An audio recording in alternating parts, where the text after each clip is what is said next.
आवत वेद पुराण अष्टदश छवो शास्त्र सब ग्रंथन कोरस मुनि जन बन सब पढ़ को सर्वस सारे अंश सब मत सब ही की आरती श्री रामायण गावत संतत शंभु भवानी अरुघट संभव मुनि भी ज्ञानी व्यास आदि कवि वनज बखानी काकभुसुंडी गरुड़ केहि की आरती श्री रामायण जी की कलिमल हरदि रस प्रीति सुभग श्रृंगार मुक्ति जुवती की बलन रोग भव मोर कवि की तात मातु सब विधि तुलसी की आरती श्री रामायण जी की कलमित सिय की आरती श्री रामायण जी की। बोलिए श्री हनुमान जी महाराज की, रामचरितमानस भगवान की, आदि शक्ति जगदम्बा महारानी की जय। जय श्री सीताराम। सभी को आरती दिखा दीजिए, रख दीजिए।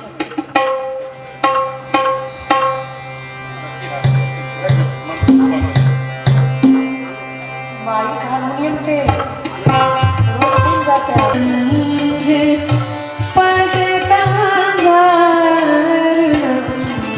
श्री राम श्री राम।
जनक सुहावना श्री राम चंद्र कृपाल भज मन हरन भव परिवार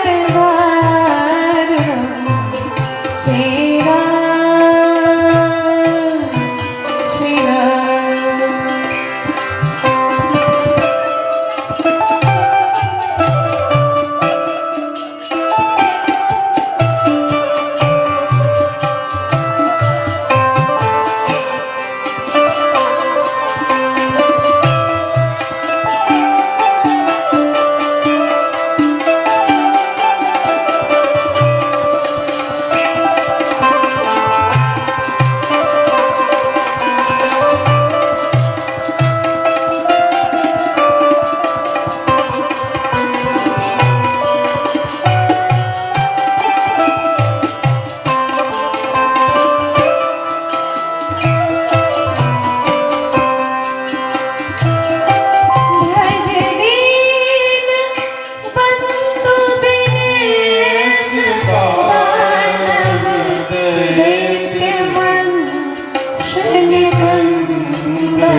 रघुनंद आनंद कंद कौशल चंद दशरथ नंदन श्री राम श्री राम।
संग्राम जित खरदूषण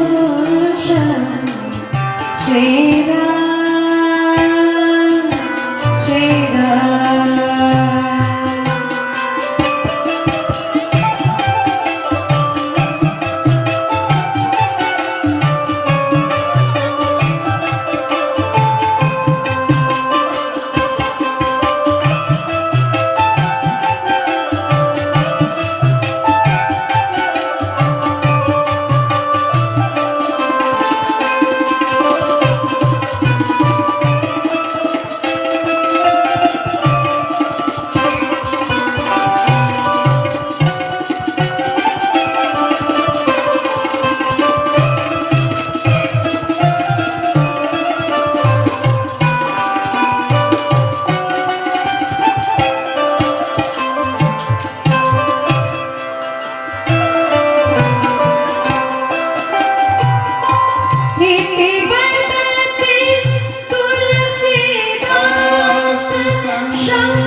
जब हम 2, 4, 5, 10 के बीच रहते हैं, सत्संग में बैठे रहते हैं, तो उस समय हमें परमात्मा की दिव्य कथा की चर्चा करनी पड़ती है, क्योंकि कथा में ही इतनी ताकत है। एक बार एक बहू ने ससुर से कहा कि हम कथा सुनने जा रहे हैं। ससुर जी ने कहा किसकी कथा? कैसी कथा? कहा राम जी की कथा, श्रीमद् भागवत कथा। और कौन सी कथा? ससुर जी ने कहा बेटी तुम्हें शायद पता नहीं। क्या? कहा राम रावण दो जन्ना, राम रावण दो जन्ना, एक क्षत्रिय एक ब्राह्मणा, एक ने एक की पत्नी चुराई, इतने में बस भई लड़ाई, और इतनी सी तो बात ना, पर तुलसी रचो पोथन्ना, पर तुलसी रचो पोथन्ना। इतनी छोटी सी बात को तुलसी ने बड़ा कर दिया। आप देखिए,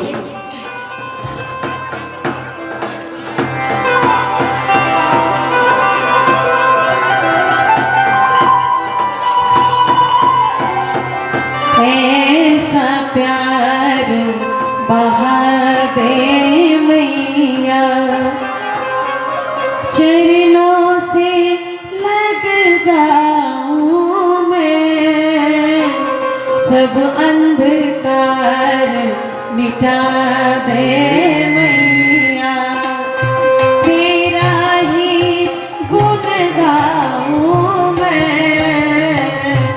ऐसा प्यार बहा दे मैया, चरणों से लग जाऊं मैं, सब अंधकार मिटा दे मैया, तेरा दर्शन पाऊं मैं, ऐसा प्यार बहा दे मैया।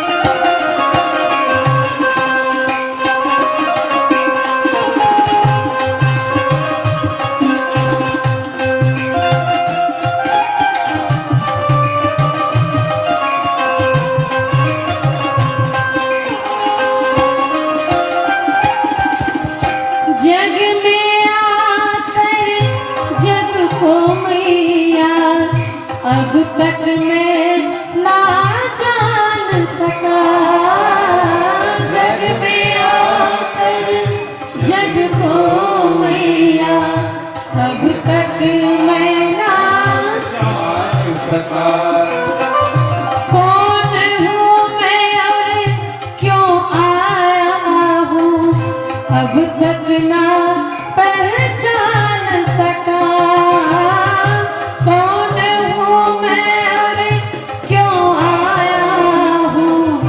अब तक ना पहचान सका, तुम हो अदम अगोचर मैया, तुम हो अदम अगोचर मैया, तुम हो अदम अगोचर मैया, तुम हो अदम अगोचर मैया,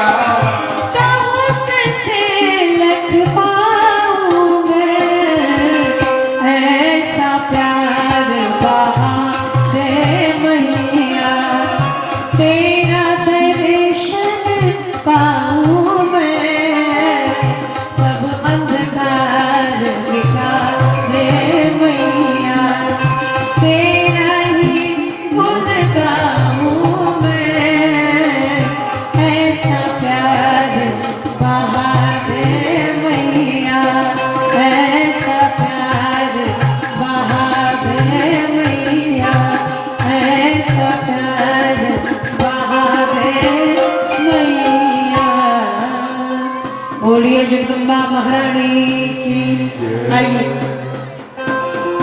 परमात्मा की दिव्य कथा के माध्यम से हम अपने जीवन की व्यथा को दूर करें।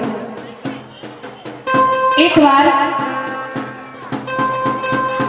एक गुरुजी ने चेला बनाया और शिष्य से कहा सुनो, चेला तो बन गए, कभी कभी सत्संग में बैठा करो, कथा सुन लिया करो।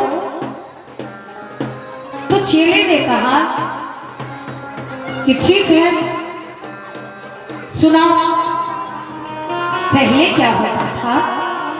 पहले के शिष्य गुरु जी से आग्रह करते थे, वंदना करते थे गुरु के चरणों का, गुरु चरण कमलेभ्यो नमः। लेकिन आजकल ऐसा नहीं रहा। एक बार तो ये क्या है, ऐसे इधर से आना जाना मत कीजिए। एक बार एक शिष्य ने गुरु जी से कहा, गुरु जी कहा हमें आपकी एक फोटो चाहिए। कहा किस लिए? फोटो तो है ही घर में लगी हुई होगी, बड़ी लंबी चौड़ी। तो चेले ने कहा कि दुकान में लगानी है। कहा दुकान में किस लिए?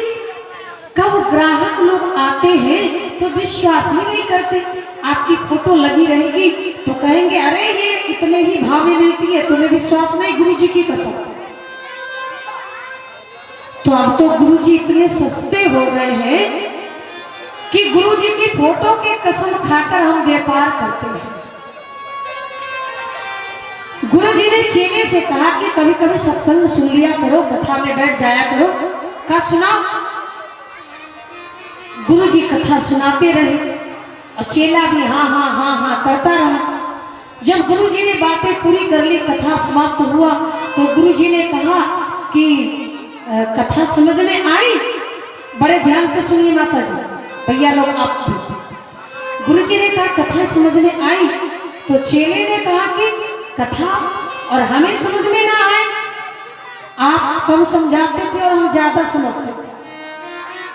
आप कम समझाते थे और हम ज्यादा समझते थे। गुरुजी ने कहा चलो तब तो हमारी मुख से निकली हुई जितनी बातें थी वो अच्छी है, इतना समय हमने अपना कथा में लगाया, बिल्कुल समझ गए। चेले ने कहा कि हाँ कथा तो बिल्कुल समझ में आई, लेकिन एक बात समझ में नहीं आ रहा था। कहा क्या? कहा पूरी कथा समझ गए गुरुजी, लेकिन एक बात समझ में नहीं आई। बोले क्या? कहा बार बार बीच में कहते थे आप दो गधा गोपाल नंदन, दो गधा गोपाल नंदन, तो ये दो गधा कौन है? गुरुजी ने कहा कि सब बात समझ में नहीं आई, आ गई और ये समझ में नहीं आया दो गधा गोपाल नंदन। ये व्याख्या तो गुरुजी कुछ और कर रहे थे, लेकिन चेले के समझ में नहीं आई। चेले ने कहा कि सब बात समझ में आई, लेकिन ये दो गधा गोपाल नंदन, दो गधा गोपाल नंदन ये क्या है? मतलब ये दो गधा कौन है? गुरुजी ने माथा पकड़ा, कहा क्या बताएं? तुम बिना समझे हाँ हाँ करते रहे और मैं बिना सोचे समझे समझाता रहा। सच तो यही है कि दो गोपाल नंदना जो हम बोलते थे और तुम पूछ रहे हो कि ये दो गधा कौन है, तो समझ ले कि पहले एक तो गधा तुम हो और दूसरा मैं। तुम बिना समझे हाँ हाँ मैं बिना सोचे समझे समझाता रहा। तो आज कथा की ये भी सबसे बड़ी विडंबना है, ऐसी भी सबसे बड़ी समस्या है कि कथा के बीच में बैठकर भी हमारा ध्यान यहाँ नहीं होता, हम कथा सुन ही नहीं पाते, समझना ही नहीं चाहते। कई जगह लोग कहते हैं कि कथा के बीच में कुछ चटनी हो जाए, कुछ हास्य हो जाए, व्यंग हो जाए, बात ठीक है, लेकिन जब केवल हंसने हंसाने की बात आप सुनेंगे तो जीवन में कल्याण कैसे होगा, आपको मुक्ति कैसे मिलेगी? इसलिए कथा सुननी चाहिए। कथा में बैठकर कथा को समझना चाहिए। आपको पता है रामचरितमानस की कथा ही यहीं से प्रारंभ हुई। क्या? देखिए कथा व्यक्ति तीन चीज से सुनता है, तीन चीज से। आप कहेंगे वो तीनों चीज क्या है जो कथा में जुड़ी है? हाँ, मन, बुद्धि और चित्त। कथा में मन चाहिए, मन लगेगा बैठेंगे आप।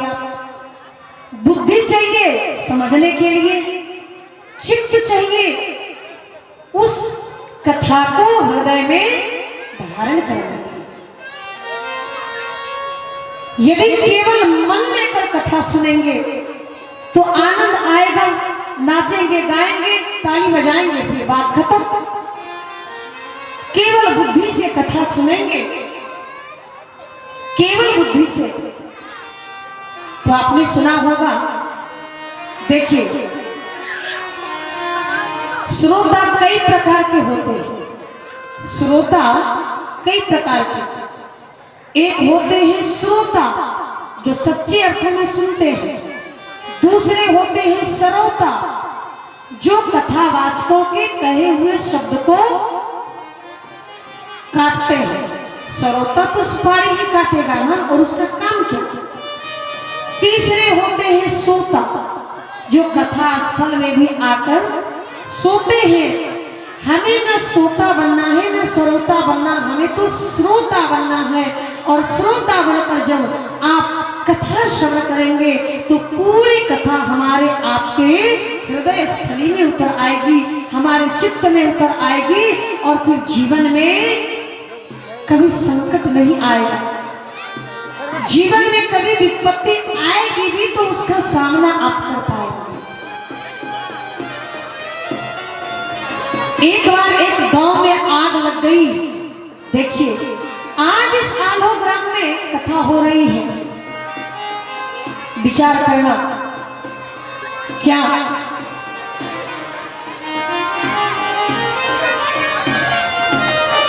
आज एक रुपया जोड़कर सारी समिति ने यहां तक इस कार्यक्रम को पहुंचाया है। समाज में कई लोग होंगे जो इस यज्ञ में अड़चन भी डालना चाहते होंगे, ये ना हो वो ना हो, लेकिन फिर भी कथा तो हो रही है ना, फिर भी कथा तो हो रही है। क्यों? दुनिया लाख चाहे कुछ कर ले, ईश्वर की कृपा हो तो कोई कुछ बिगाड़ने वाला नहीं होता। एक बार कैंची और सुई में झगड़ा हो गया।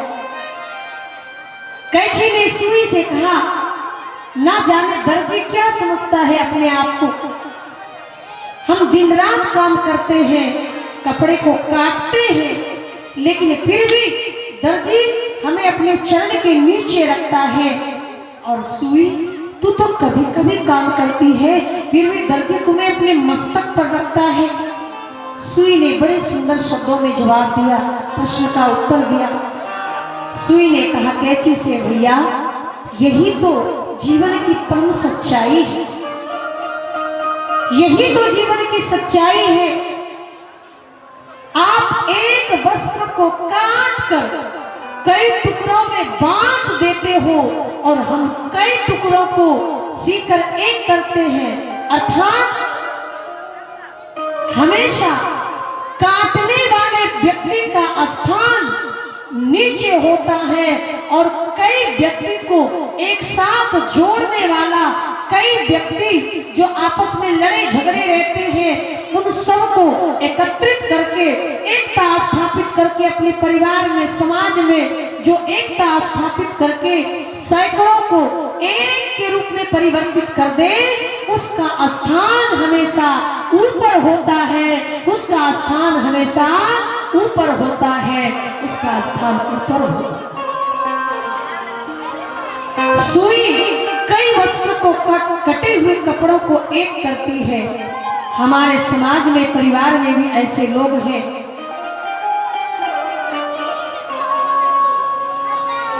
किसी के परिवार को तोड़ना चाहते हैं। आइए आज एक ऐसे परिवार की कथा सुनेंगे आप, जिस परिवार को यदि वास्तविक रूप से देखा जाए तो एक दूसरे से कहीं मेल नहीं है। वो कौन परिवार है? जपो शिव शिव नाम, नाम बड़ा प्यारा रे, जपो शिव शिव नाम, नाम बड़ा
शिव नाम, नाम बड़ा प्यारा रे, जपो शिव शिव नाम, जपो शिव शिव नाम।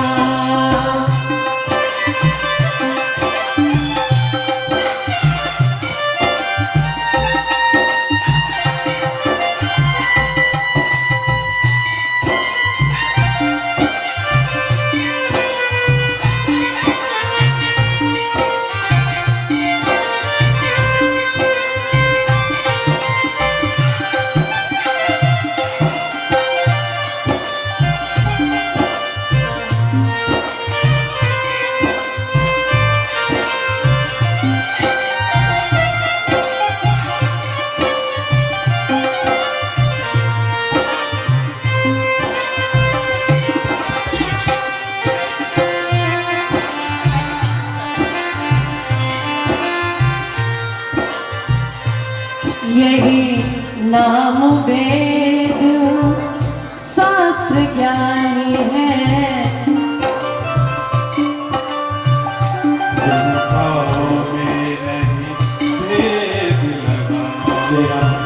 देवताओं में नहीं वेद लगाए हैं, समझ न पाए तू वेद बटवाए हैं। राम सदा शिव को पुकारे,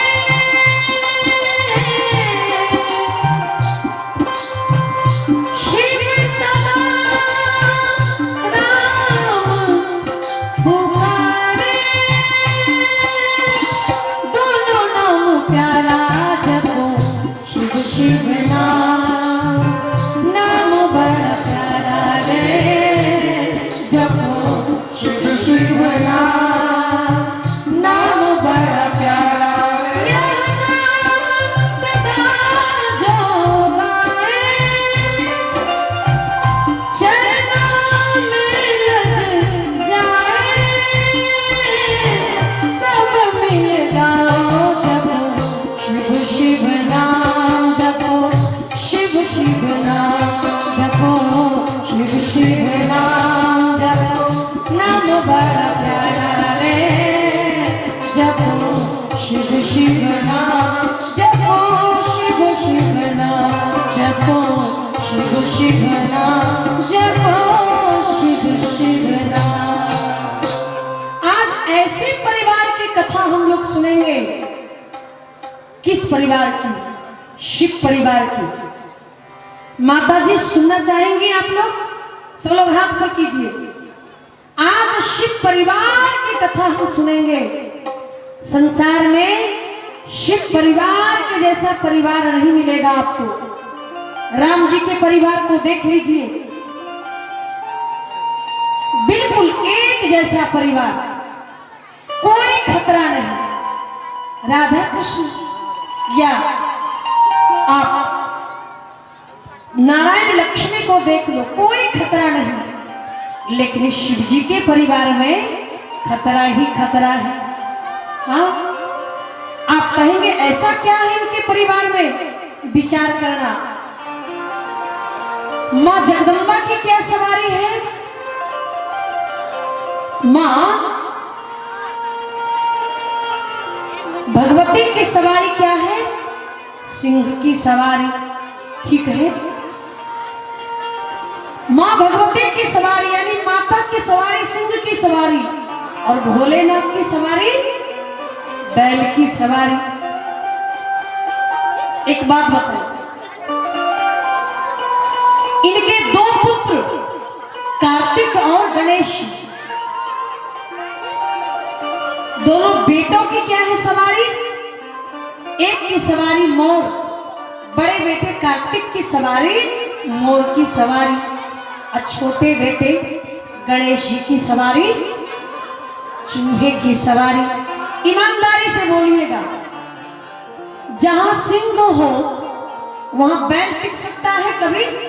सच सच बताइए, जहां सिंह हो वहां बैल टिक सकता है कभी? लेकिन टिका हुआ है कि नहीं? एक साथ तो रह रहा है ना। दूसरी बात, स्वामी कार्तिक की सवारी मोर की सवारी। और भोलेनाथ के पूरे शरीर में क्या है? सांप ही सांप। माता जी क्या है? रुद्राक्ष है। भोलेनाथ के पूरे शरीर में रुद्राक्ष है। अरे बोलिए, रुद्राक्ष है क्या है भोलेनाथ के पूरे शरीर में? रुद्राक्ष। तो सांप क्या मेरे गले में है? भोलेनाथ के पूरे शरीर में है, सांप ही सांप है। अच्छा, जहां मोर होगा वहां सांप टिक सकता है कभी, लेकिन टिका तो है। और जहां सांप हो, अच्छा छोटा बेटा गणेश जी, उनकी क्या सवारी है? चूहे की सवारी। ईमानदारी से बताइए, जहां सांप हो चूहा जिंदा रह सकता है कभी? लेकिन जिंदा तो है। विचार कीजिए, इस धरातल पर कहीं 33 कोटि देवी देवताओं में शिव जी के परिवार से बड़ा कोई परिवार है ही नहीं। बोलिए उमापति महादेव की। जहां सिंह भी रहता हो, जहां बैल भी रहता हो, जहां सांप भी रहता हो, जहां मोर भी रहता हो, जहां चूहा भी रहता हो, ऐसे बाबा भोलेनाथ की, बाबा विश्वनाथ की, ऐसे बाबा भोलेनाथ की कथा आज हम और आप सुने, जहां परिवार में किसी से कोई भेद नहीं। संतों विद्वानों ने भी यही कहा, जब भेद हो जाएगा ना आपस में, तो सैकड़ों की तो बात छोड़िए, दो व्यक्ति भी एक साथ नहीं रह सकते। विचार करना, जिस समय बाबा भोलेनाथ की विवाह की चर्चा शुरू हुई, क्योंकि देवताओं को शिव पुत्र की आवश्यकता थी, गणेश जी की नहीं, स्वामी कार्तिक की, जिसने तारकासुर का वध किया। तब जन्मे खड़वदन कुमारा, तारकासुर समर जहि मारा। शिव पुत्र की प्राप्ति तो तभी होगी जब शिव का विवाह हो। लेकिन शिव का विवाह कैसे हो? आवे विनती मम सुनहु शिव, जो पर निज नेहु, जाहि विवाह हो सैल जही, यह मोहि मांगे दे। राम जी ने स्वयं आकर कहा कि पार्वती से विवाह कीजिए, क्योंकि पार्वती भोलेनाथ के लिए तपस्या कर रही थी। जन्म कोटि लगी रगड़ हमारी, बरऊं शंभुनाथ रहूं कुंवारी। जन्म कोटि लगी रगड़ हमारी, बरऊं शंभुनाथ रहूं कुंवारी। जन्म कोटि लगी रगड़ हमारी, बरऊं शंभुनाथ रहूं कुंवारी। सप्त ऋषियों को भेजा। सप्त ऋषियों ने कहा, हे ब्रह्मा जगदम्बा जगत जननी भवानी गौरी पार्वती, आप किनसे विवाह करना चाहते हैं? का किनसे? का शिव से? कहा का जो अकामी है, कामी है ही नहीं। शिव का मन तो अकाम है, उनसे विवाह ना करे। लेकिन पार्वती जी तो उसी समय समझ गई थी कि जोगी जटिल काम मन, नगन अमंगल वेश, अस स्वामी अहि कहाँ मिलहि,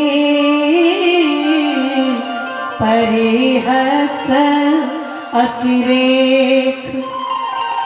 पार्वती जी ने जैसे ही सुना, पार्वती जी के गुरु नारद, पार्वती जी हर्षित हो गई कि जो जो बरे के दोष बखाने रे, सो शब्द शिव पही मैं अनुमाने रे। सब शिव कही मैं अनुमाने सो सब शिव कही मैं अनुमाने। देखिए समय बड़ी जल्दी बीत जाती है। 8:07 हो गया, लेकिन आज हमारी गाड़ी ही लेट खुली थी, तो आगे भी लेट ही जानी चाहिए 9 बजे की पहले। तो आज हम छोड़ेंगे नहीं। बोलिए भक्तवत्सल भगवान की, श्री हनुमान जी महाराज की। और ना तो हम कथा सुना पाएंगे ज्यादा, मात्र संकेत करते हुए खींच खाच के आपको पहुंचा देंगे इस 1 घंटे के अंदर ही।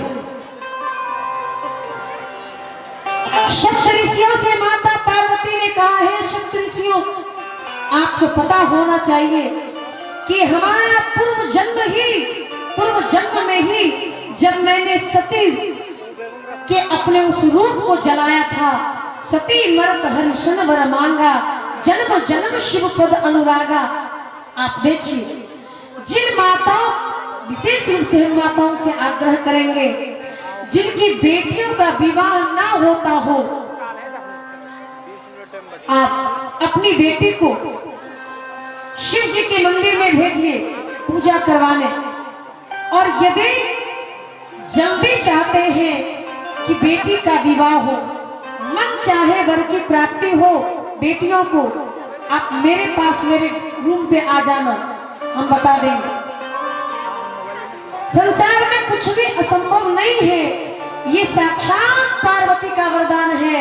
मन जाहि राचो मिलई सोई वर सहज सुंदर सावरो, करुणा निधान सुजान सील स्नेह जानत रावरो, अहि भाति गौरी आशीष सुनिसिय सहित ही हर्षि अली, तुलसी भवान ही पूजी पुनि पुनि मुदित मन मन चली।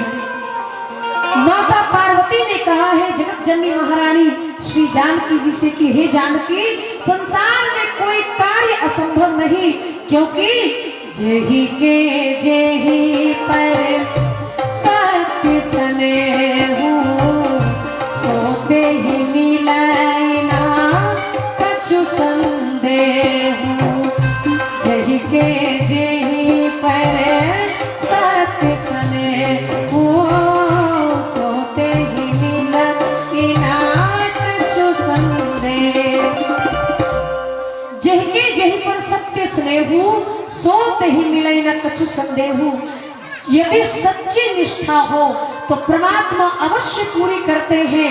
देखिए, 1 मिनट के लिए हमारी बात पूरे ध्यान से सुनिए।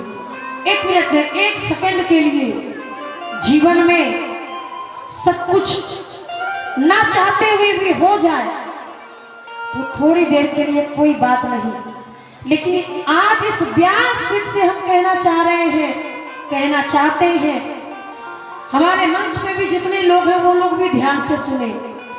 जिंदगी में एक कार्य कर लेना ये सबसे बड़ा तीर्थ होगा। क्या? प्रयास करना कि आपके द्वारा, आपके माध्यम से, आपके शब्दों से या आपके व्यवहार से किसी के हृदय को चोट ना पहुंचे, क्योंकि आप चप्पल मार देंगे व्यक्ति सह लेगा, आप गाली दे देंगे व्यक्ति सह लेगा, लेकिन शब्दों का चोट इतना जबरदस्त होता है कि जिस व्यक्ति के हृदय पे लग जाएगी, उसके हृदय से निकली हुई बद्दुआ, उसके हृदय का निकला हुआ हाय आपको जलाकर भस्म कर देगा। आप कितना भी प्रयत्न कर लेंगे, आप कभी बच नहीं पाएंगे। इसलिए जीवन में लाठी डंडे से पीटने से उतनी चोट नहीं पहुंचती है जितना कि किसी के शब्दों से। आज बहुएं कुछ ऐसी बातें अपनी सास से कह देती हैं, सास बोल तो नहीं पाती लेकिन हृदय सच में जल जाता है। बेटा कुछ ऐसा शब्द कह देता है, हमारे यहाँ नौजवान भाई बैठे हैं, ध्यान से सुनिए, बेटा भी कुछ ऐसा कह देता है जो कि उसकी पिता और माता को हृदय तक बहुत आघात चोट लगता है, बाणों का प्रहार भी नहीं उतना दर्द देता। इस व्यासपीठ से कह रहे हैं ऊपर से तो वो आपको कुछ नहीं कहेगा, लेकिन आपके शब्दों के द्वारा यदि आपके माता पिता को आघात पहुंची तो ये जन्म तो छोड़िए महाराज, करोड़ों जन्म लेकर भी आप कभी सुखी नहीं रह पाएंगे। ये हम लिखित देते हैं, कभी सुखी नहीं रह पाएंगे। इसलिए जीवन में किसी का दिल मत दुखाना, यही सबसे बड़ा तीर्थ होगा, सबसे बड़ा पुण्य होगा।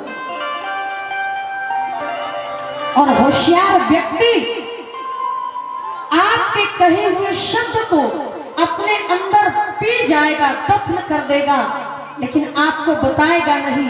लेकिन हाँ, उसके हृदय से निकली हुई बद्दुआ आपको करोड़ों जन्म तक नहीं छोड़ेगा। बोलिए उमापति महादेव की। इसलिए आज हम लड़कियों से कहना चाहेंगे जो टीवी और मोबाइल के चक्कर में लगी रहती हैं। देखिए, एक जमाना था जब हमारी बेटियां, हमारी बहनें मंदिर जाती थी, पूजा पाठ करती थी, सखियों की टोली हुआ करती थी। लेकिन आजकल टीवी और मोबाइल से, ब्यूटी पार्लर से, मेकअप शेकअप से फुर्सत ही नहीं, तो बेटियां पूजा क्या करेंगी, आरती क्या करेंगी? और परिणाम, आज विवाह करके बेटियां जाती तो हैं, लेकिन इसका घर नहीं बसता। माता पार्वती ने कहा, जन्म कोटि लगी रगर हमारी, बरो शंभु न तरहो कुंवारी। हे सप्तऋषियों, आप कहते हैं कि शिव जी अकाम है। अरे, ये आज आपको पता चला जब आपने ये जाना कि कामदेव को जलाकर भस्म कर दिया भोलेनाथ ने, तब आपको लग रहा है। अरे सच तो ये है कि हमरे जान सदा शिव जोगी, हमरे जान सदा शिव जोगी। और शब्द सुनिए, अज अनवद्य अकाम अभोगी, अज अनवद्य अकाम अभोगी। एक बात और कहना चाहेंगे, इस परमात्मा के प्रति यदि सच्ची निष्ठा होगी ना, तो किसी और पे बस चले ना चले, लेकिन अपने अंतर आत्मा, अपने मन पे, अपने काम पे बस अवश्य हो जाएगा। ये बिल्कुल सत्य है। पार्वती जी ने कहा कि सुनिए, आपके लिए शिव अभी अकामी है। अरे हमरे जान सदा शिव जोगी, वो तो सदैव जोगी है। अज अनवद्य अकाम अभोगी। किसने कहा शिव कामी है? शिव तो सच में अकामी है। बाबा भोलेनाथ ने भी परीक्षा ली, डूबती हुई माता पार्वती से हाथ मांगा। पार्वती ने अपना बायां हाथ बढ़ाया समुद्र में डूबते समय। भोलेनाथ ने कहा, देवी आप अपना दाहिना हाथ बाहर करो ताकि मैं आपको बचा पाऊं। पार्वती ने कहा, नहीं, ये तो बाबा भोलेनाथ को समर्पित है, मेरे पति को समर्पित है, इसलिए हम दाहिना हाथ आपको नहीं दे सकते। उसी समय भोलेनाथ और मैया पार्वती का गंधर्व विवाह हो गया समुद्र के किनारे। बोलिए उमापति महादेव की। लेकिन भोलेनाथ जब विवाह करने के लिए चले, आजकल के लड़के की तरह नहीं। आजकल जो विवाह होता है लड़के लड़कियों का, वो कैसे होता है? मेकअप के लिए पार्लर वालों को बुलाया जाता है, तब जाके दूल्हे को सजाया जाता है। जय जय। 21 रुपया ठाकुर जी के श्री चरणों में बाबा भोलेनाथ सदैव कृपा बरसाए रखे। बोलिए उमापति महादेव की। बाबा भोलेनाथ दूल्हा बनेंगे। भोलेनाथ से कहा, ए बाबा भोलेनाथ, अरे बगल में कोडरमा परसावाद जयनगर है, तिलैया है, बाजार से सामान खरीद लाए, आपको दूल्हा बनाना है, सजाना है। भोलेनाथ ने कहा, नहीं, यदि हमें सजाना है, दूल्हा बनाना है, तो एक काम करो। कहा, क्या? कहा, शमशान में जाओ, भभूति ले आओ। क्योंकि भोलेनाथ तो भोलेनाथ, आपको पता ही होगा, भोलेनाथ के एक भक्त पैदा हुए थे भस्मासुर, जो रोज भस्म उठाकर लाकर देते थे और पूरे शरीर में भोलेनाथ भस्म लगाते थे, पूरे शरीर में। पूरे शरीर में भस्म लगाते थे। एक दिन भोलेनाथ ने कहा, भस्मासुर से कि वरदान मांगो, क्या चाहिए?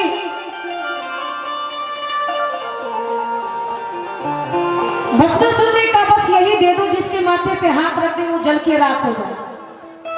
तथास्तु।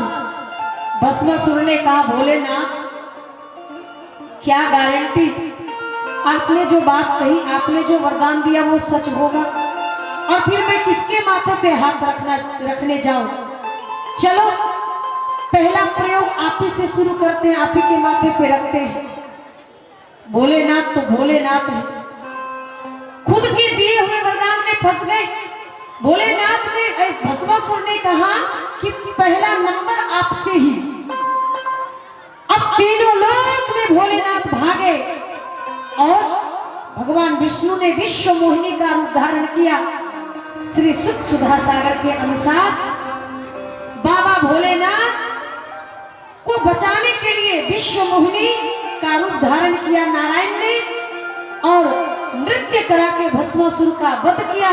लेकिन विश्व मोहिनी का स्वरूप देखकर भोलेनाथ सच में अपने आप को रोक नहीं पाए, और परिणाम ये हुआ कि विश्व मोहिनी के साथ बाबा भोलेनाथ एक हो गए, और उसी के माध्यम से माता अंजनी गर्भवती हुई। क्योंकि यदि भोलेनाथ दूसरा कोई चारा तो था नहीं, नारद जी को बुलाया गया।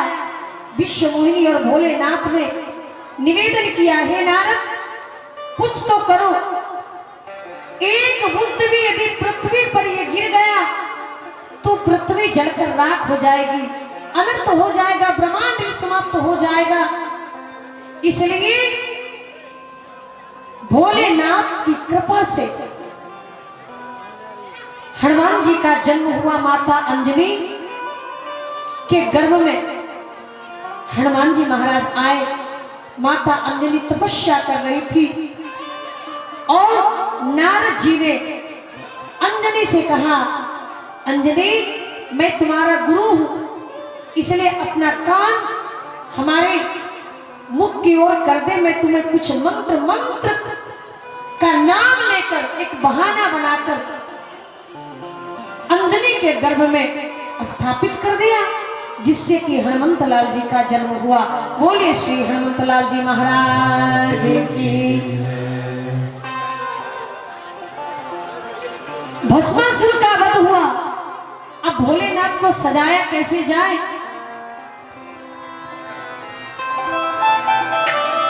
भोलेनाथ को सजाने के लिए शिव जी के जितने गण थे सबने भोलेनाथ से कहा कि शिव ही शंभो गण करहि सिंगारा, जटा मुकुट अहि मोर सवारा,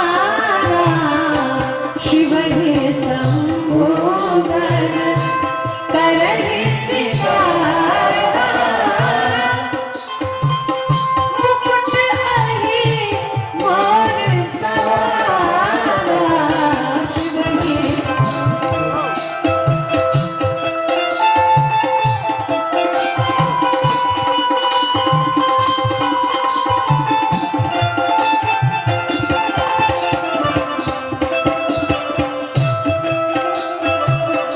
शिव ही शंभुगण करहि सिंगारा, जटा मुकुट अहि मोर सवारा।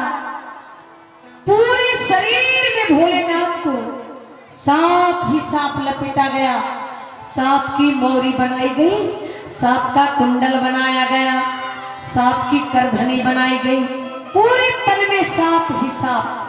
और आजकल हमारे यहाँ जब लड़के विवाह के लिए जाते हैं तो कमर में बेल्ट लगाते हैं। अच्छा लगाते हैं कि नहीं? ये आप लोगों का ही मामला है। आप लोग कमर में बेल्ट तो लगाते हैं। अब भोलेनाथ यदि कमर में बेल्ट ना लगाते तो क्या होता? वो तो डिम डिम डिम डिम डमरू का घोष करते और पता चलता कि बाघ हमर गाय। सारे गणों ने विचार किया कि भाई इन्हें भी बेल्ट लगाओ। अब बेल्ट कहां से लाए? तो शेषनाग से निवेदन किया गया और शेषनाग ही भोलेनाथ के कमर में चिपक गए, पूंछ को मुंह में ले लिया गया। शिव जी के गणों से एक गलती हो गई। शिव जी के गणों से उंगली जो है शेषनाग के आंख में चली गई। 2 बूंद सांप के आंख से आंसू टपक गया, जिससे 2 कन्या पैदा हो गई, सुनैना और सुलोचना। सुनैना सीता जी की माता है और सुलोचना मेघनाद रावण की बहू यानी मेघनाद की पत्नी। कमर में भी बेल्ट लगाया गया। चले भोलेनाथ। और जब भोलेनाथ चले, ऐ महाराज बड़ी विचित्र बारात है भोलेनाथ की। एक बात बताएं, हमारे आपके घर परिवार में जब शादी होती है तो बारात चलती है कि बाराती चलती है? आप पूछ सकते हैं या बोल सकते हैं कि बारात नहीं। आज दुनिया वालों की ना तो बारात होती है ना बाराती होती है, अब तो बरियात होती है।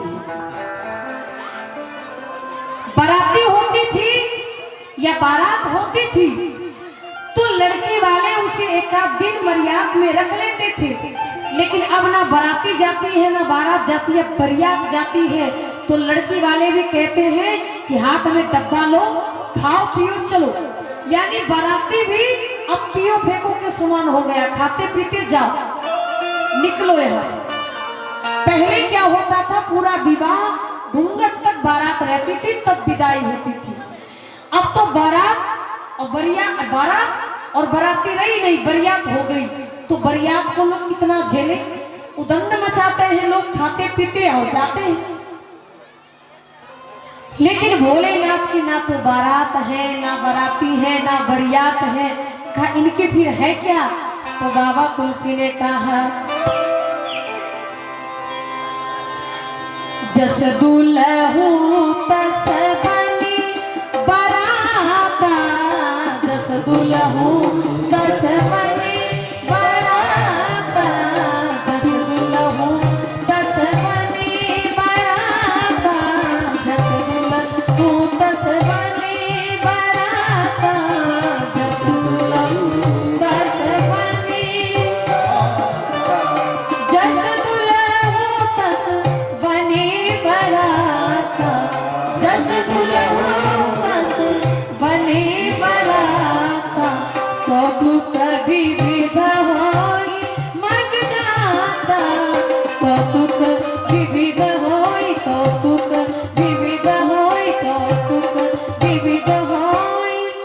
भोलेनाथ की ना बारात है ना बाराती है और ना बरियात है, इनकी बराता है।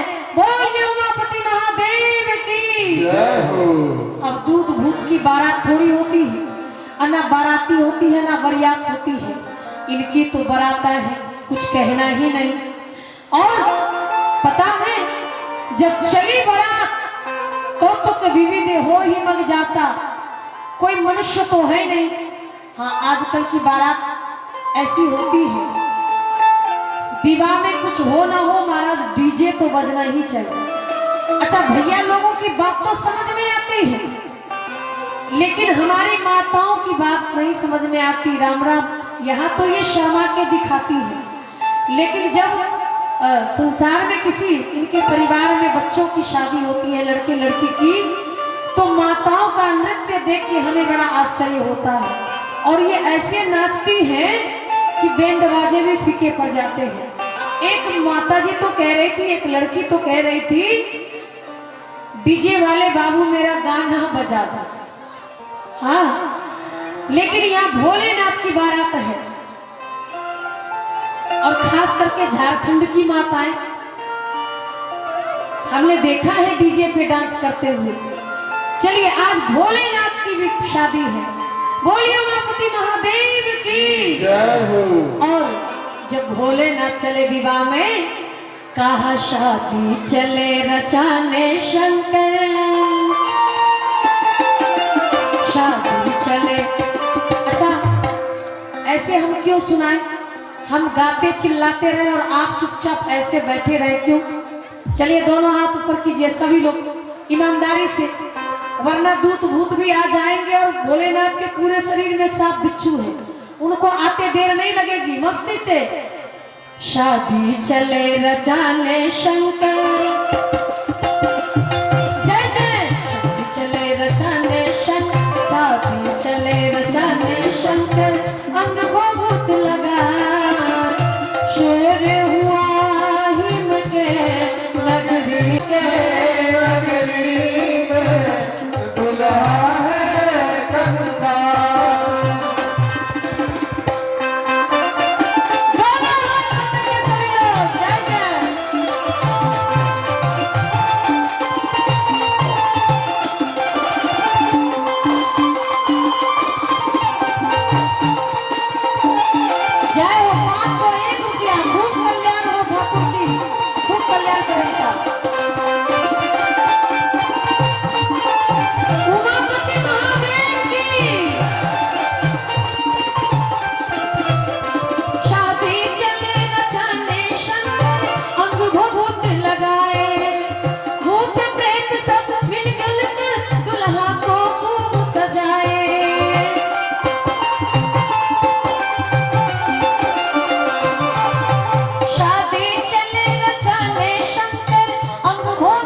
अद्भुत शिव की।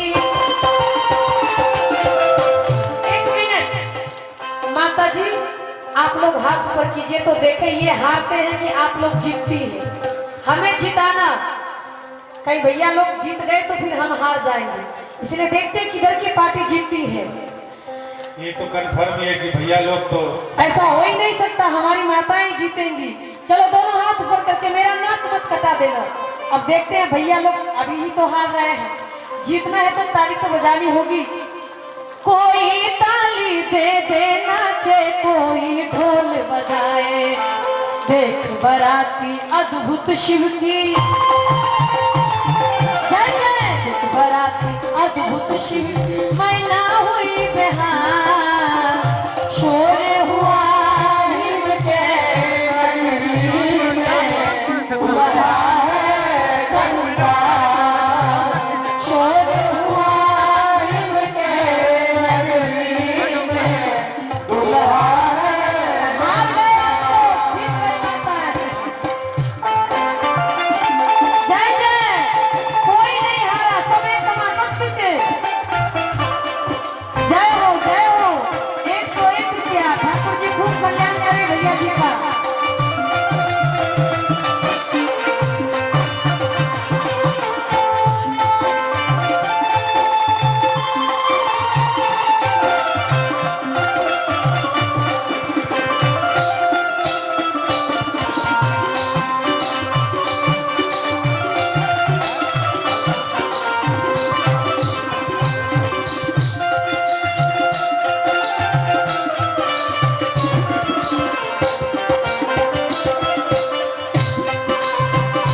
कमर गिरे बदन पर छाल शोर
देखिए ये पगले दूल्हा है, ये दूल्हा बिल्कुल पागल है, उल्टे बसहे पर बैठकर चल रहा है। जय हो माता जी। लगता है कन्यादान के लिए माता जी सब बिहार चल पड़े। और इसी कन्यादान में मानो हमारे आलोह के जो डीएवी स्कूल के टीचर भी है राजकुमार सर जी। अच्छा इन्होंने होली भजन की मांग की है। अच्छा आज तो होली होगी ही और हमें जैसा लगता है मुखिया जी की छोटे सुपुत्र है ना। और आइए उन्होंने ही आकर 501 रुपया ठाकुर जी के श्री चरणों में समर्पित किया है। जोरदार तालियों के साथ सभी दान देने वालों के लिए उनका सम्मान करने के लिए ताली। आइए सबके जीवन की मंगल कामनाएं करते हुए सीधे चले। बारात दूत भूत की है और ऐसी बारात कभी देखी तो थी नहीं। यहां तक कि लोगों ने कलेजा पीट पीट कर गाया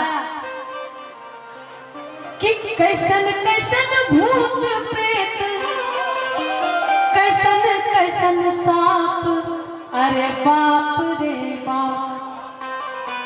ऐसे बड़े विचित्र भूत प्रेत दूत भूत ऐसी बारात तो आज तक देखी नहीं थी। भोलेनाथ ने कहा नंदी से नंदी एक काम करो, बारात तो चल रही है, वहां जाके भोजन मिले ना मिले किसने देखा, जाके कुछ चारा कर लो। अब नंदी बेचारा चारा करने के लिए सीधे चलते चलते कैलाश पर्वत से जाकर हिमाचल नगर के समीप जा पहुंचा। और जब नगर में पहुंचे, हिमाचल की वाटिका थी राजा हिमांचल की, उसी वाटिका में नंदी पहुंच गया और जाकर चुकी बैल का स्वभाव कोले गढ़ी जरबा के हवा बगिया कैलाश उजाड़। ना जाने किस दही जरबा का ये बैल है जिसने हमारी वाटिका को उजाड़ कर रख दिया। भोलेनाथ ने देखा कि इतना समय बीत गया, नंदी अभी तक वापस नहीं आया, कारण क्या है। भोलेनाथ भी चलते चलते चलते चलते, ठाकुर जी खूब कल्याण करे, भोलेनाथ चलते चलते राजा हिमांचल के बगीचे के दरवाजे पर, वाटिका के दरवाजे पर खड़े हो गए। देखिए एक राम जी थे जिनके लिए सखियों ने जब राम और लक्ष्मण पुष्प लेने के लिए राजा जनक की वाटिका पहुंचे थे तो वहां भी सखियों ने मना किया था। सारी माताएं 151 चढ़ा रही हैं, सबका खूब कल्याण हो। वहां की सखियों ने रोका था कि बगिया बीच जान न दे हो, अरे राम जी विनती सुनो।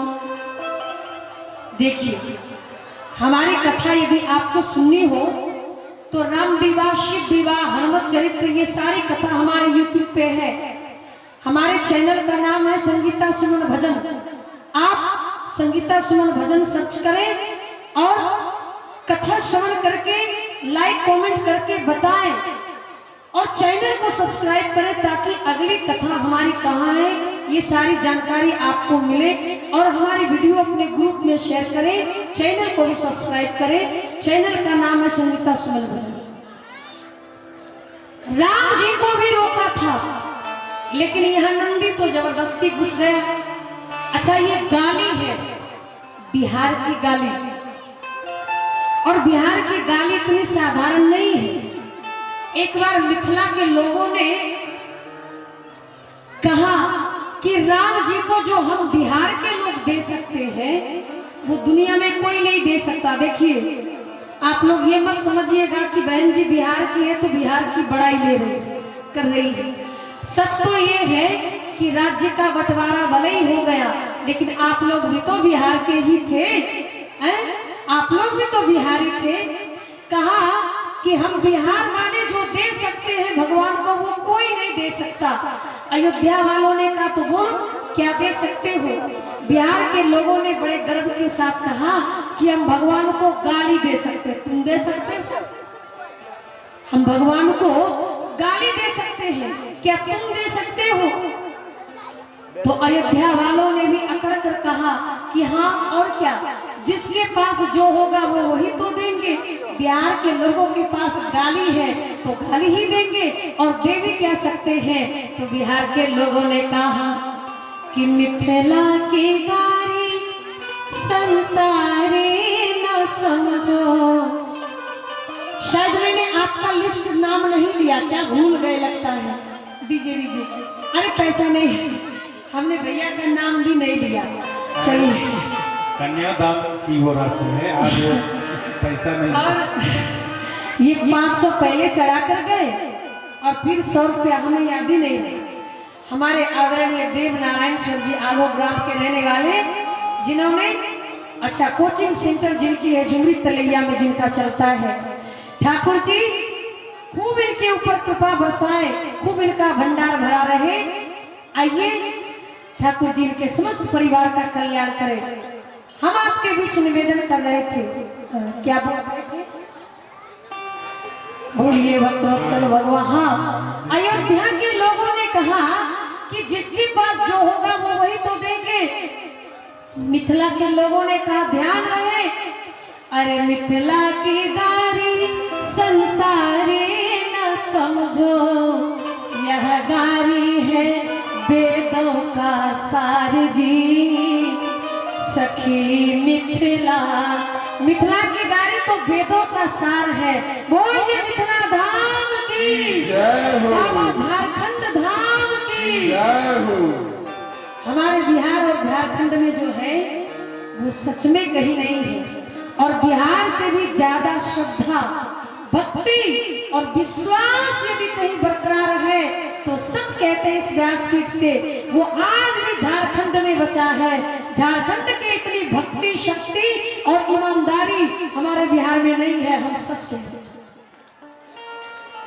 बोलिए भक्तवत्सल भगवान की।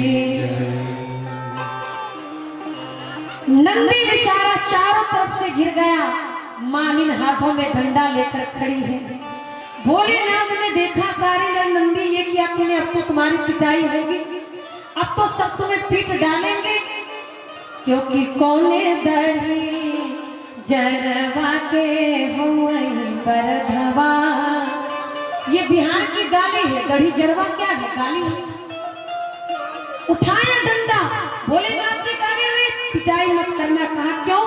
का क्यों पीट रही हो? का हमारे यहाँ की वाटिका को उजाड़ कर रख दिया। भोलेनाथ ने कहा देखो इसकी पिटाई मत करो, आखिर ये बेचारा, इसे क्या पता, इसका आहार इसे मिला, भोजन मिला तो इसने कर लिया। एक सखी ने कहा सखी हमें लगता है ये बैल किसी बुढ़ऊ का है। अच्छा का और नहीं तो क्या? का तो पता कैसे चलेगा? का उठा डंडा, डंडे से जैसे ही बैल की पिटाई करेंगे, यदि ये बैल का किसान होगा तो मना करेगा। उठाए डंडा, भोलेनाथ ने कहा रुक जाओ रुक जाओ, इतनी भी क्या जल्दी है, पिटाई मत करो। एक सखी ने कहा सुनिए सरकार, ये ऐसन वैसन का बगीचा नाम है। भोलेनाथ ने कहा हाँ सही तो है, ये यदि ऐसन वैसन का बगीचा ना है तो ये बैल भी ऐसन वैसन का ना है। सखियों ने, मालिन ने कहा भोलेनाथ ये राजा हिमांचल की बगीचा है। भोलेनाथ ने कहा देवियों यदि ये राजा हिमांचल की बगीचा है तो ये बैल भी उनके दामाद की है। बोलिए भक्तवत्सल भगवान की जय। भोलेनाथ ने कहा चिंता मत करो, जो ब्याही हो वो तो साली लगोगी, सरहज लगोगी, और जो बिना ब्याही हो वो हमारी साली लगोगी। जैसे ही साली सरहज का नाम लिया, उठाया मालिन ने चंगेरी और पीटना शुरू कर दिया। जैसे ही पीटना शुरू किया कि भोलेनाथ ने कौतुक शुरू कर दिया। अब बांस की चंगेली सोने की हो गई। जैसे ही मालिन चंगेली लेकर गांव में पहुंची, नगर में पहुंची, नगर के लोगों ने पूछा ये चमत्कार कैसा? कहा बूढ़वा बैल पर बूढ़वा दूल्हवा कर जाला गौरी से बिया हे माई बूढ़वा बैल। देखो सच में बहुत भूत हट है कर जाला गौरी से बिया हे माई बूढ़वा बैल पर बूढ़वा दूल्हवा कर जाला गौरी से बिया हे माई कर जाला गौरी से बिया। घबराने की कोई बात नहीं, ये सच्ची प्रमाण है कि बारात वापस नगर में पहुंच चुकी है। बोलिए दुल्हा सरकार की, बाबा भोलेनाथ की, बोलिए पगले दुल्हा की। दूध भूत आएगी तो भाई तार टूटेगा, जनरेटर का तेल जाएगा, यही सबसे बड़ा प्रमाण है, चिंता मत कीजिए। एक बार तो ऐसा हुआ था, छत्तीसगढ़ में तखतपुर के मंच पे शिव विवाह की कथा चल रही थी और एक छोटा सा सांप यज्ञ मंडप की परिक्रमा कर रहे थे। सच कह रहे हैं। एक बार शिव चरित्र हम सुना रहे थे तो सांप जो है यज्ञ मंडप की परिक्रमा कर रहे थे। ये 2013 या 14 की घटना है, छत्तीसगढ़ तखतपुर। जैसे ही यज्ञ की मंडप की परिक्रमा हो रही थी, एक लड़का दौड़कर आया कहने के लिए कि यज्ञ मंडप में एक सांप है जो चारों तरफ घूम रहा है। बोलिए उमापति महादेव की। आइए, भोलेनाथ की शादी है ना, इसलिए बड़ी मस्ती के साथ ऐसा तो होना ही था। आज महादेव की शादी है, आज महादेव की शादी है, आज महादेव की शादी है, आज महादेव की शादी। ओ देवों के है देव, आज गुरुदेव की शादी है। ओ देवों के है देव, आज गुरुदेव की शादी है, आज महादेव की शादी है, आज महादेव की शादी है।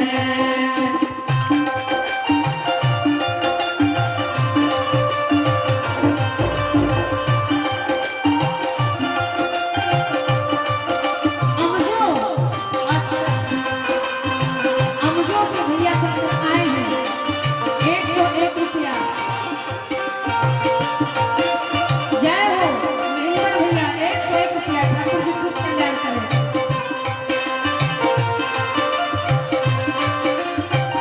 पहले हाथ मत कीजिए सभी लोग, नहीं तो फिर से दूध भूत आ जाएंगे, फिर से लाइट ऑफ। चले सज धज के बराती, नसू मोना मारुति। ऐसे थोड़ी होता है, आप लोग ऐसे ताली बजा रहे जैसे अस्पताल में बैठे। दो हाथ मत कीजिए सभी लोग, ईमानदारी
शोर मचन देख देख घबराए।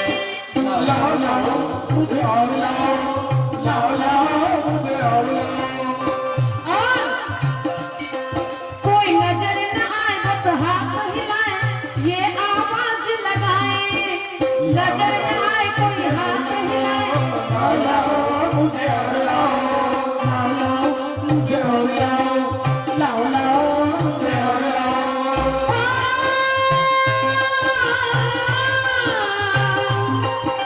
समझ गए सनाती अधूरे की शादी है। क्या कहा? पहले सब लोग हाथ पर कीजिए। दो हाथ वाले जो होंगे और जो भूतनाथ बैठे होंगे उसे नहीं कहेंगे।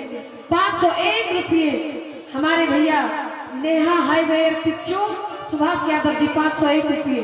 ठाकुर जी खूब कल्याण करे। पहले सब लोग हाथ पर कीजिए।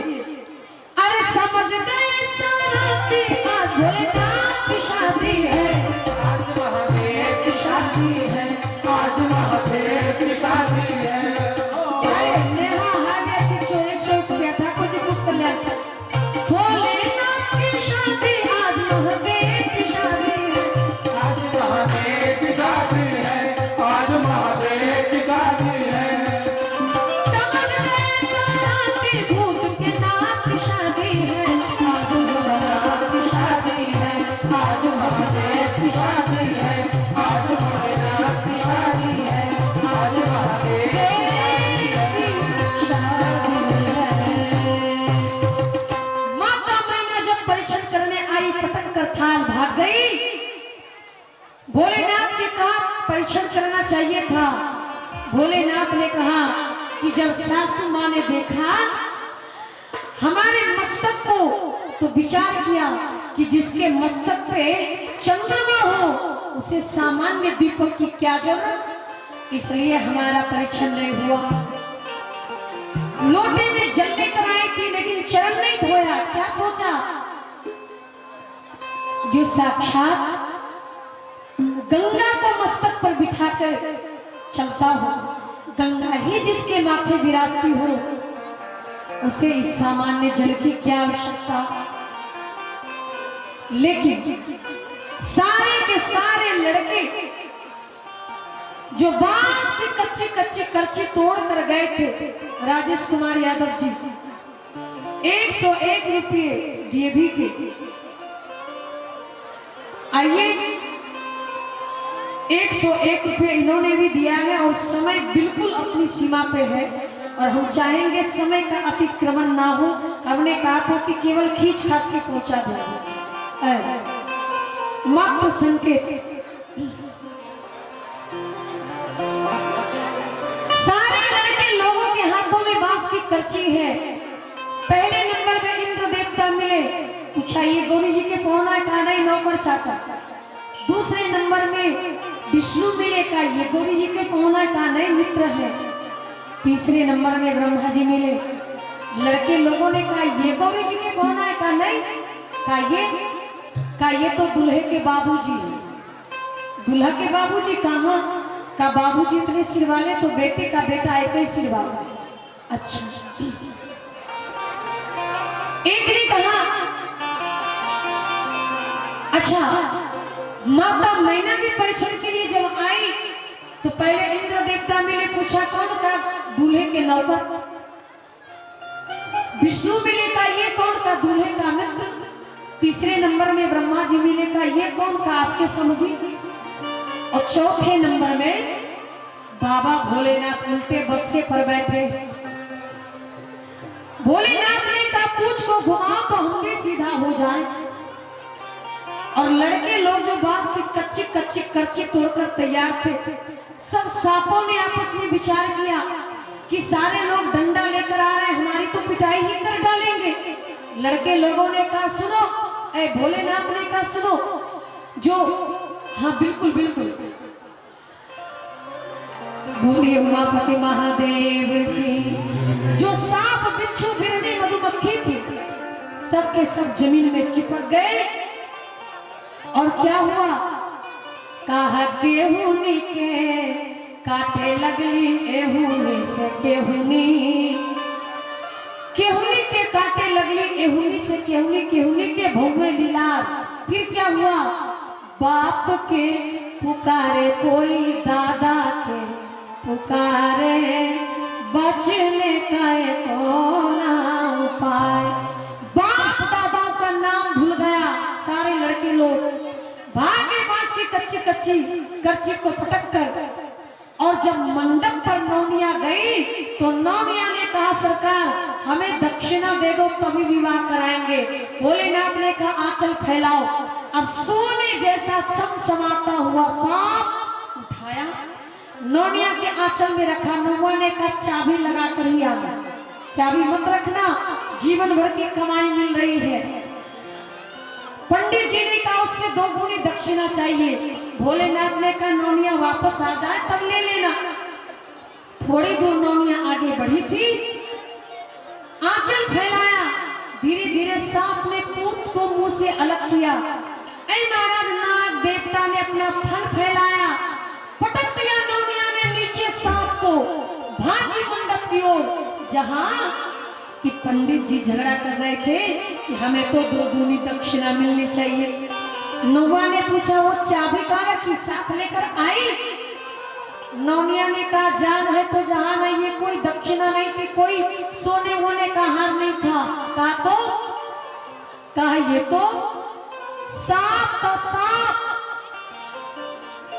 पंडित जी ने कहा सरकार चलो पहले विवाह कर लो तब जाके जो है हम आपको तब आपसे दक्षिणा ले लेंगे, लेकिन विवाह से पहले एक क्रिया पूरी कर दो। कहा क्या? कहा आपके पिताजी का नाम क्या है? भोलेनाथ ने कहा मेरे पिताजी का नाम। कहा पिता का नाम ब्रह्मा। का दादाजी का नाम? का दादा का नाम? कहा दादा का नाम विष्णु। और पंडित जी ने कहा दूल्हे सरकार एक पीढ़ी का नाम लेना तो हम भूल ही गए, आपके परदादा का नाम? भोलेनाथ ने कहा ए पंडित जी, पिता का नाम ब्रह्मा, दादा का नाम विष्णु और सबका परदादा हम ही हैं, इसलिए जल्दी से विवाह संपन्न करा। बोलिए उमापति महादेव की। आइए मंडप पर है और इससे आगे की कथा कल आपके बीच प्रयास करेंगे, समय बिल्कुल नहीं है। और जैसे कि सूचना हमें मिली है, पहले तो 14 तारीख को कथा का कोई प्लान था नहीं और शायद अब ये कन्फर्म है, तो हम मुखिया जी से आग्रह करेंगे कि हमारी कथा के बाद आप कन्फर्म कर देंगे अनाउंस करके कि 14 को कथा होनी है। और आइए नौनिया ने कहा ऐ सरकार, अरे दादा के कमाई दुल्हा पहले चुकैया हो तब जाने दूंगी। दादा के कमाई दुल्हा पहले चुकैया हो तब जाने दूंगी। तब जइहा को हवरिया हो तब जाने दूंगी। तब जइहा को हवरिया तब जाने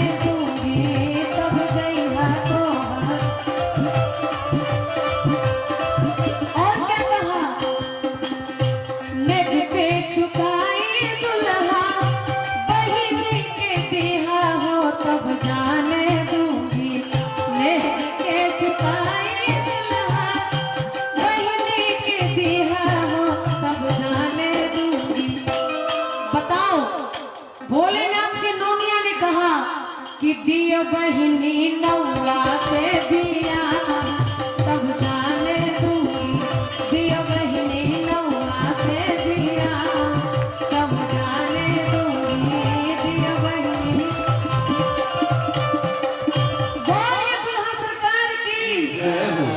आज होली याद है हमें, आज नहीं भूले और होली सुनाएंगे ही। और वो भी कौन सी होली? बाबा भोलेनाथ और मैया पार्वती होली खेल रहे हैं। और पता है स्पेशल अभी 200 रुपया होली के लिए ही मिला है।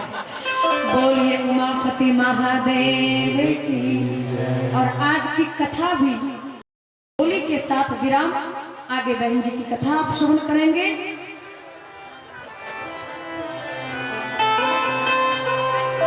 आइए, महीना भी फागुन का चल रहा है और कवियों ने कहा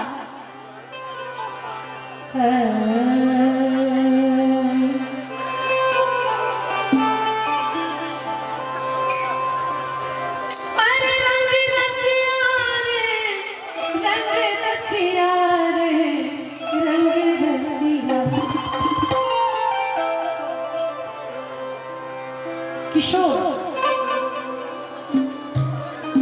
किशोर राणा जी अमजो, आइए, ये हमारी पहली यज्ञ समिति है। इन्होंने भी ठाकुर जी को 101 रुपए समर्पित किया है। रंग रसिया रे, रंग रसिया रे, रंग रसिया। और ताली कौन बजाएगा? हम दोनों हाथ पर कीजिए। देख फागुन में भोला बाबा रंग रसिया, देख फागुन में भोला बाबा।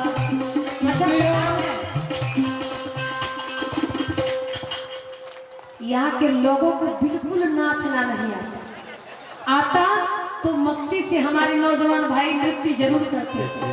और कहा जाता है कि भगवान के विवाह में जो नाचता है उसे 84 लाख योनि में भटकना नहीं पड़ता है। इस व्यासपीठ से सच बोल रहे हैं। इसलिए जिसको नाचना आता हो मस्ती से, देखो फागुन में भोला बाबा रंग रसिया, देख फागुन में, देख फागुन में भोला बाबा रंग रसिया, देख फागुन में, देख फागुन में भोला बाबा रंग रसिया, देख फागुन में भोला बाबा रंग रसिया, देख फागुन में भोला बाबा रंग रसिया, देख फागुन में, देख फागुन में भोला बाबा रंग रसिया। कम से कम ताली तो बजाइए पीछे वाले भी, ऐसे नहीं, ऐसे हाथ पकड़ के सभी लोग। अरे फागुन में भोला बाबा रंग रसिया, देख फागुन में, देख फागुन में भोला बाबा रंग रसिया, देख फागुन में।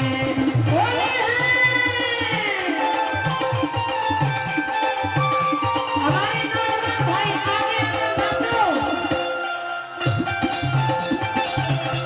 चलो, सब कमजोर है, कोई दूर नहीं करता है।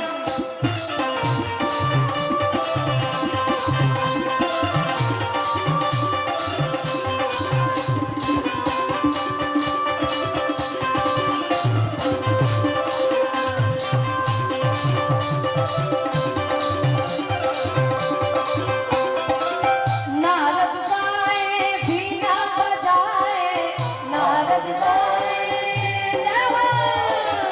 नारद गाए बीना बजाए, नारद गाए बीना बजाए।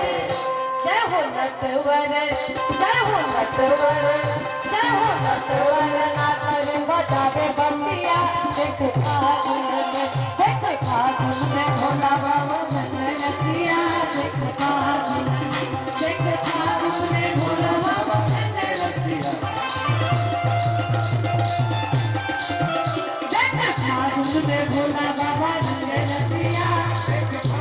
एक मिनट, हमारे भैया लोग तो कमजोर है और बिल्कुल ही कमजोर है, लेकिन माताएं कमजोर नहीं है।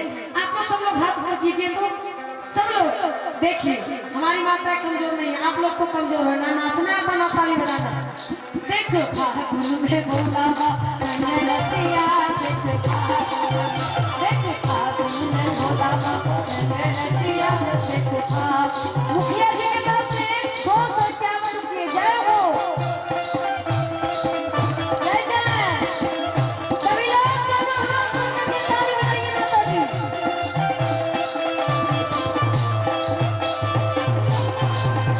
अरे होली खेले रघुवीरा मध में, होली खेले रघुवीरा, होली खेले रघुवीरा मध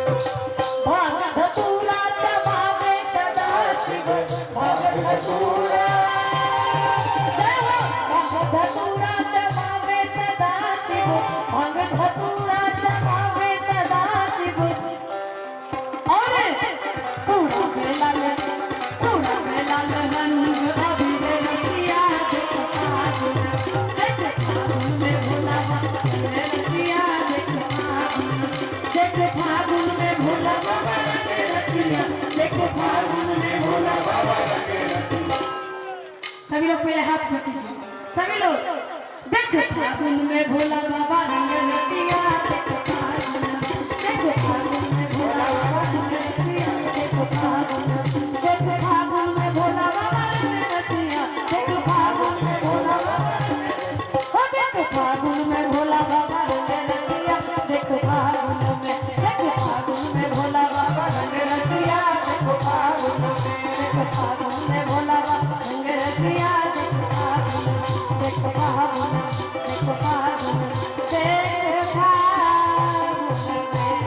बोलो उमापति महादेव की जय। अब आगे आप लोग नृत्य संभालिए, हमारी वाणी यहीं पे विराम।